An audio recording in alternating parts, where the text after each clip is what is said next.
Aksioni për menaxhimin e parkingjeve në Gjakov, i cili ka nisur rreth një muaj më parë, po jep rezultate konkrete në lehtësimin e qarkullimit dhe rritjen e rendit në trafik. Ky aksion ka sjellë zgjerim të hapësirave për parking për gjatë rrugëve, si dhe rikthimin e disa zonave të dedikuara për parking,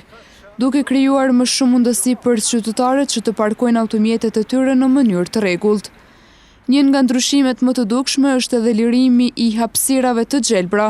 të cilat më parë shpesh shfrytëzoheshin për parkim të automjeteve, ndërsa tani ato përruhen edhe po shfrytëzohen sipas destinimit të tyre.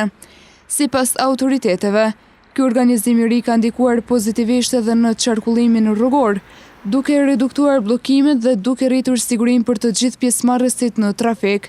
Në fund kujtojmë se që nga fillimi i këtij aksioni e deri më sot, sipas kapiten Albin Sehaqia, përmes një përgjigje me shkrim thuhet se janë shqiptuar rreth 5.000 gjoba për shkelcit e rregullave të parkimit, çka tregon për përkushtimin e institucioneve në vendosjen e rendit dhe disiplinës në qytet.